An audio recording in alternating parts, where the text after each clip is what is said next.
Baik, untuk memulai kegiatan pembelajaran pada hari ini, mari kita berdoa agar diberikan kelancaran. Berdoa, mulai.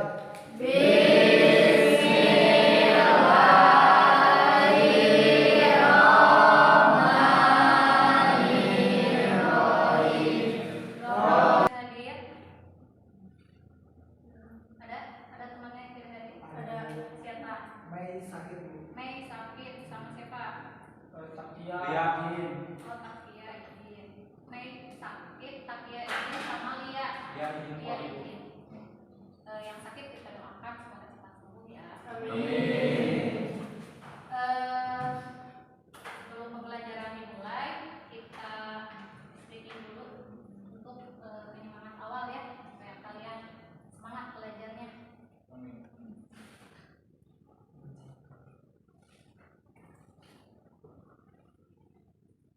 Berdiri.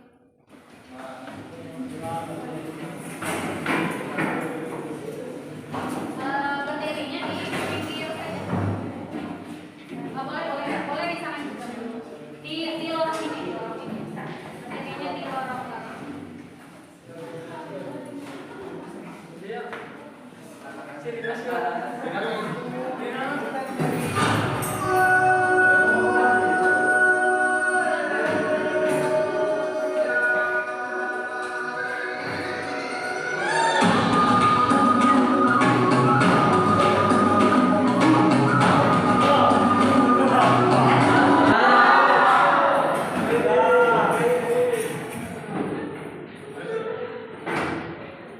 Nah, jadi Ibu ada kata-kata motivasi ya untuk hari ini.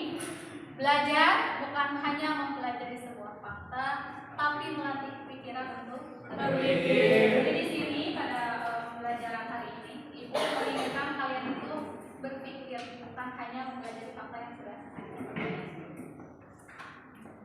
Selanjutnya, Ibu akan mengadakan tes dulu ya untuk tes pemahaman awal. Ya. Ini silakan dikerjakan. Ini hanya 3 soal saja. Ya. Silakan diestafetkan ke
volume. Ini siapa angkat tangan? Ya. Ya. Apa? Ya. Volume. Oh, volume. Oh, dipik. Kedalaman. Oh, kedalaman.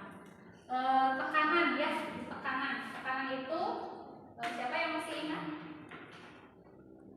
Atau lupa lagi? Lupa lagi. Lupa lagi.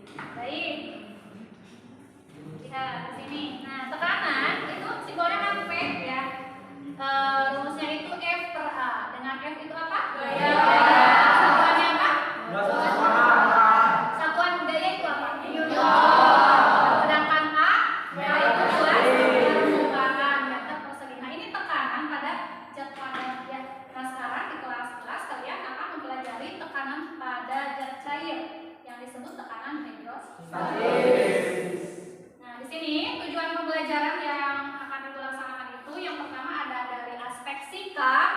Yang pertama, peserta didik mampu menunjukkan sikap disiplin, bekerja sama dan bersikap kritis dalam eksperimen tekanan hidrostatis menggunakan pesawat hard dengan baik. Selanjutnya, dari aspek pengetahuannya di sini, peserta didik mampu menentukan faktor-faktor yang mempengaruhi tekanan hidrostatis dengan tepat. Yang kedua, peserta didik mampu menentukan tekanan hidrostatis yang terjadi pada permasalahan sehari-hari dengan benar. Tiga, peserta didik mampu memberikan contoh penerapan konsep tekanan hidrostatis dalam kehidupan sehari-hari dengan benar.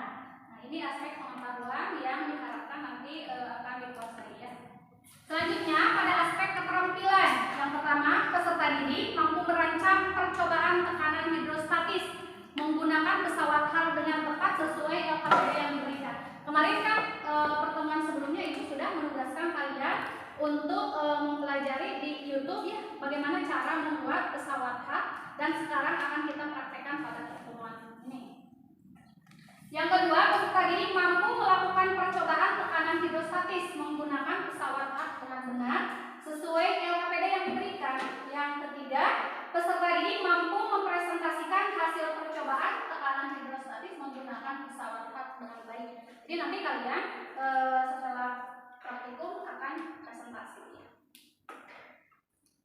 Selanjutnya di sini ada manfaat. Kenapa Ibu menampilkan manfaat mempelajari tekanan hidrostatis? Karena kalian kan suka bertanya, Bu, untuk apa mau pelajari ini, ya kan? Nah, makanya Ibu sajikan manfaatnya. Ini sebagian kecilnya saja. Nanti kalian bisa cari-cari lagi ya dari beberapa sumber yang Ibu sajikan hanya ini. Yang pertama, manfaat mempelajari tekanan hidrostatis itu yaitu analisis bendungan, ya kan? Bendungan, jadi di bawahnya itu suka lebih besar daripada yang di atasnya karena yang di bawah itu ada tekanan hidrostatis besar, makanya dibuatlah lebih besar untuk menahan air. Yang kedua, prinsip kerja kapal selam itu menggunakan tekanan hidrostatis. Yang ketiga, posisi lubang pembuangan pada wadah air. Nah, yang lainnya bisa kalian pelajari atau search di Google ya. Selanjutnya di sini begini gambaran pembelajaran. Ibu di sini akan menggunakan model pembelajaran discovery learning. Discovery learning itu kalian harus menemukan konsep tekanan itu sendiri. Jadi tidak Ibu memberikan nih tekanan hidrostatis itu rumusnya seperti ini, bukan ya? Karena fisika itu dari suatu konsep. Jadi kalian itu harus menemukan konsepnya sendiri. Benar-benar ya. Nanti di sini Ibu akan melihatnya. Yang pertama, stimulation. Nah, di sini ada pertanyaan. Mengapa semakin dalam kita menyelam di dalam air, terasa semakin sesak? Semakin dalam kita berenang itu, volume yang ada di sekitar kita itu semakin sedikit sehingga badan kita itu terasa ditekan. Jadi volumenya ya semakin besar. Gitu. Oke, ini ada video sebuah permasalahan. Coba kalian.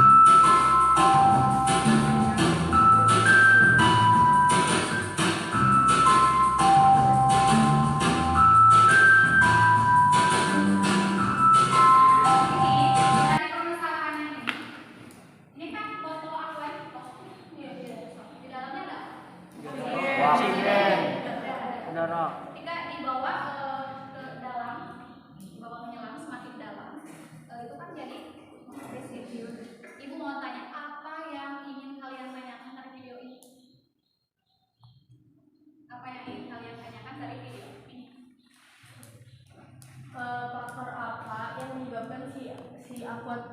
tersebut ketika di atas mengembang dan ketika dimasukkan ke dalam air itu jadi menyempit. Oke, faktor apa yang menyebabkan botol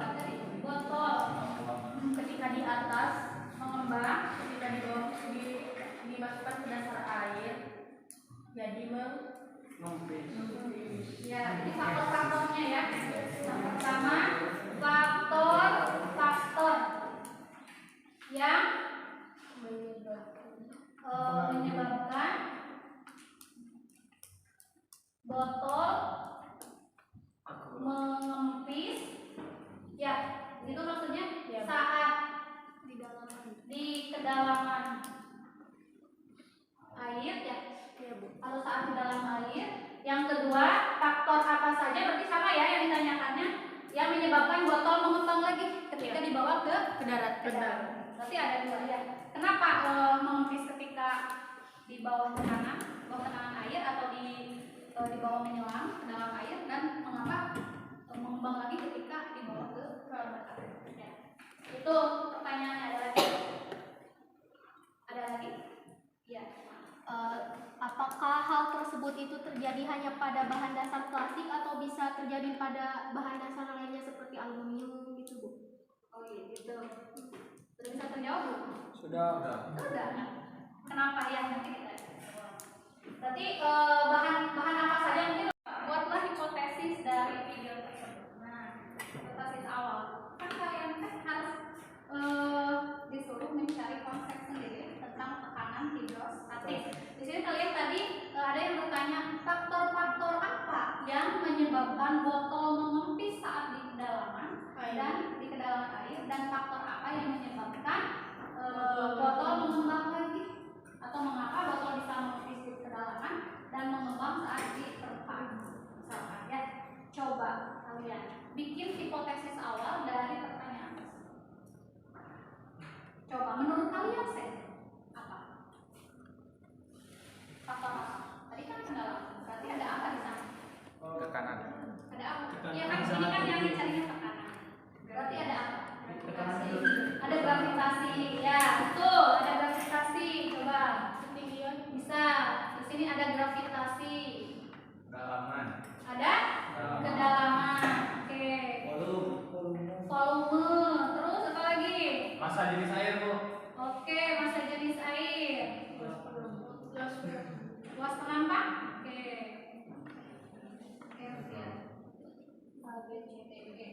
Ini luas penampang. Ada lagi?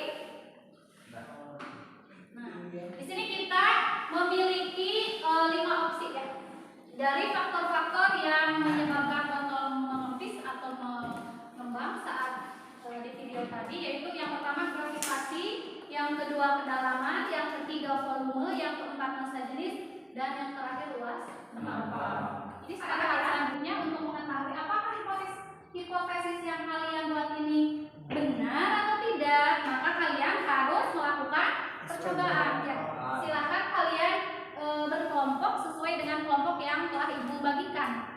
Ya, oke. Ibu akan membagikan LKPD. Kemarin ada berapa kelompok? 5. Ada 5 ya? Ya.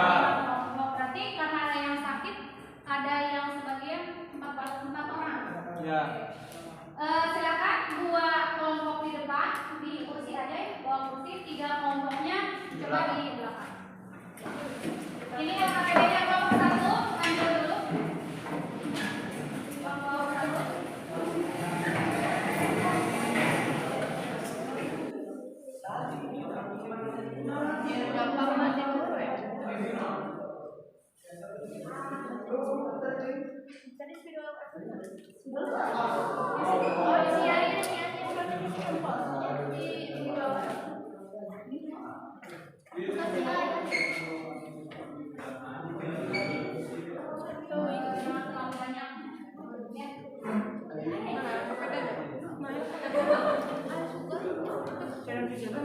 Tuh di kelompok itu tuh.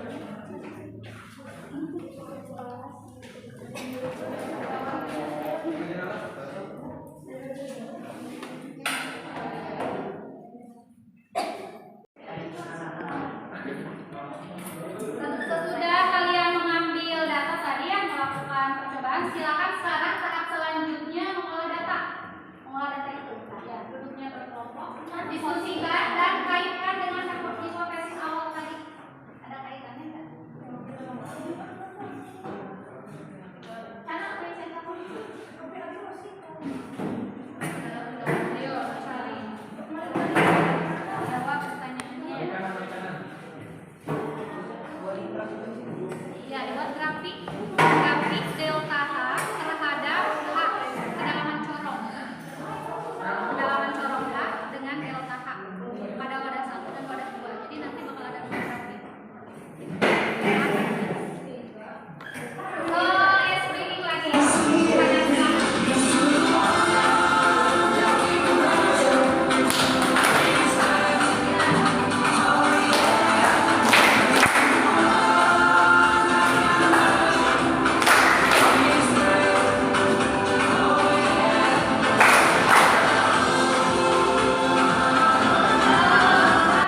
Kelompok satu dulu aja yang presentasi.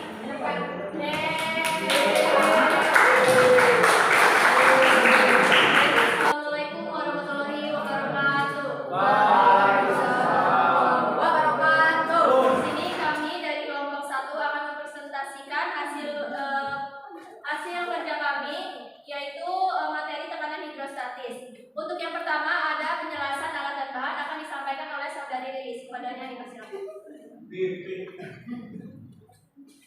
Yang satu ada balon, corong, selang, terus exemplar, kertas APS yang sudah ditulis ukuran, terus ada air, terus ada selotip. Lalu yang selanjutnya ada di sini hasil tabel percobaan dari kelompok kami. Untuk yang pertama yaitu ada di wadah yang pertama yaitu air akan dijelaskan oleh saudari Nila. Padanya dipersilakan.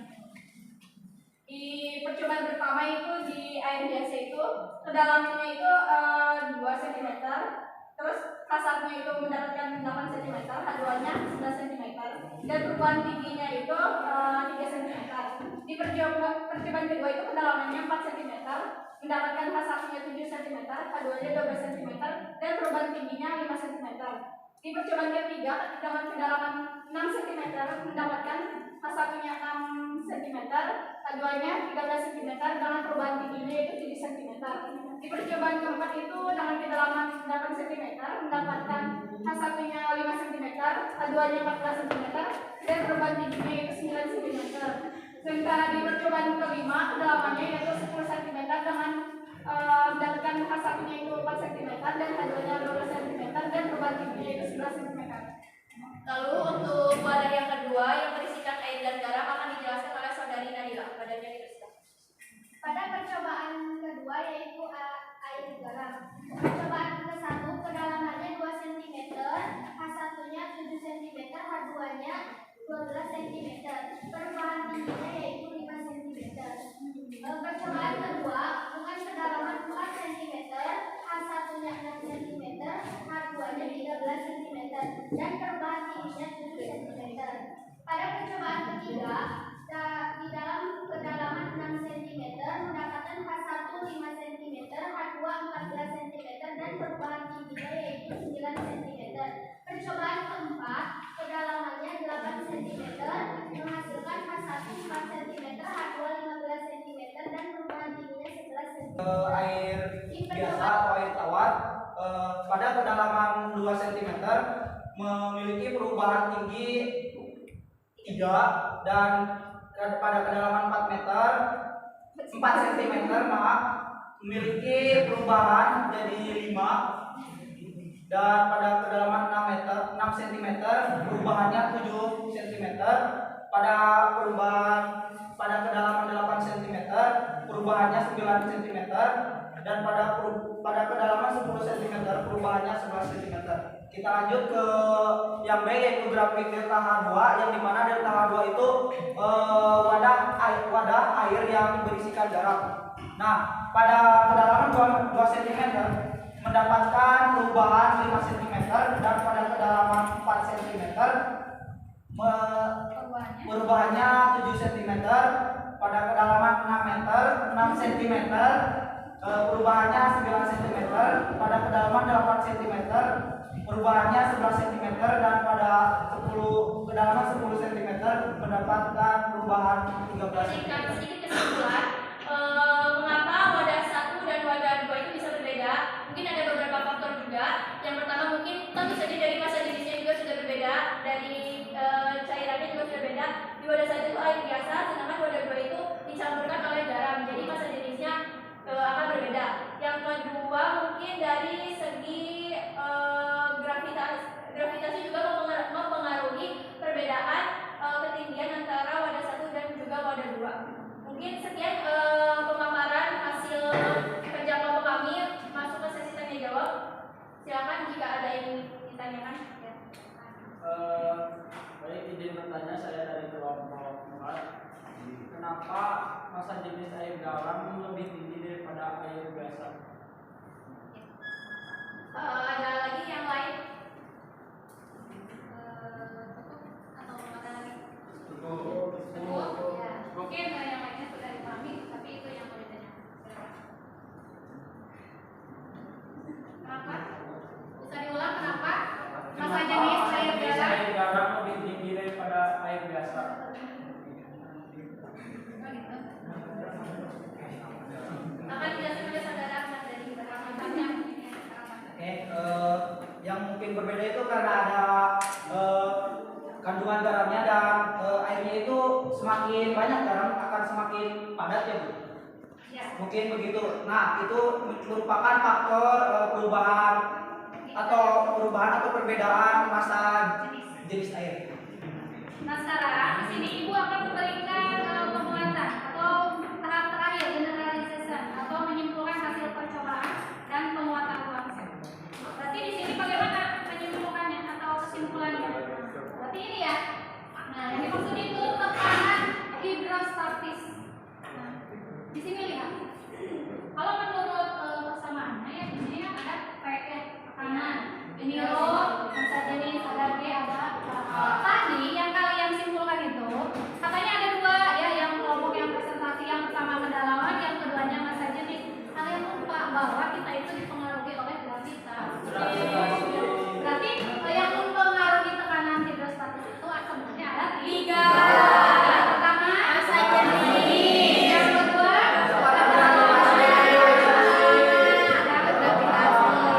nah tadi kan di hipotesis awal kalian sudah tadi ini tertutup ya.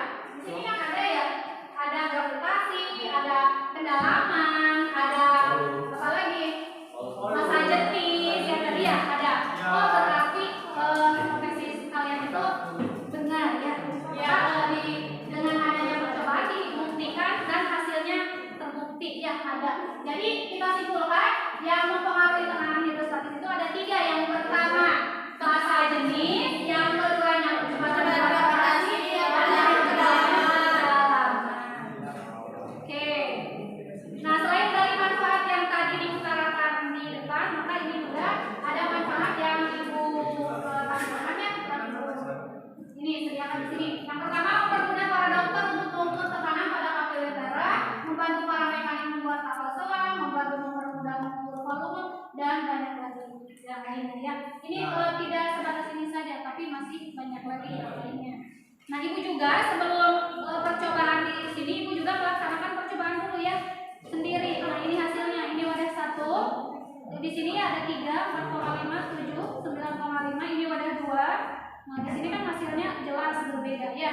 Maka grafiknya juga di sini akan berbeda pula. Tapi didapatkan bahwa kedalaman itu H itu sebanding dengan delta H.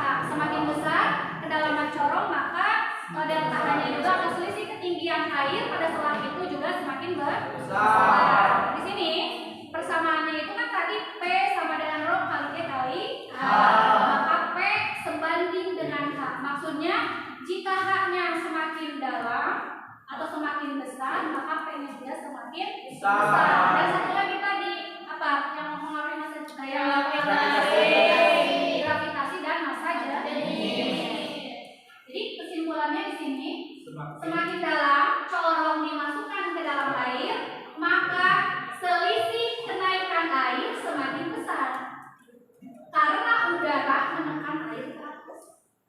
Yang kedua, selisih ketinggian air delta H sebanding dengan tekanan atau besarnya tekanan zat cair bergantung pada kedalaman zat cair. Bisa dipahami? Yang terakhir, ketiga, massa jenis suatu zat cair mempengaruhi besarnya tekanan zat cair itu sendiri. Terlihat dari perbedaan selisih ketinggian zat cair pada wadah 1 dan 2 padahal dengan kedalaman yang sama. Bisa dimengerti? Ada yang mau ditanyakan?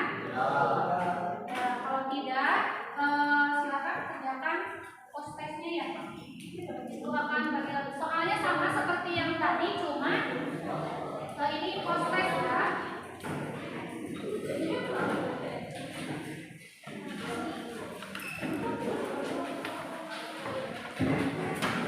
Silakan di ke belakang.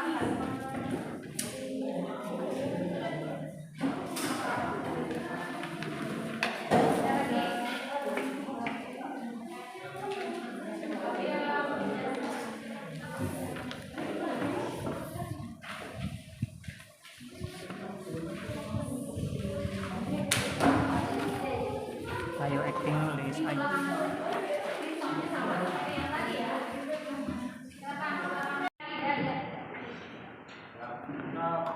Nah, pembelajaran selanjutnya yaitu tentang hukum Pascal. Silakan kalian baca-baca ya literasi tentang hukum Pascal.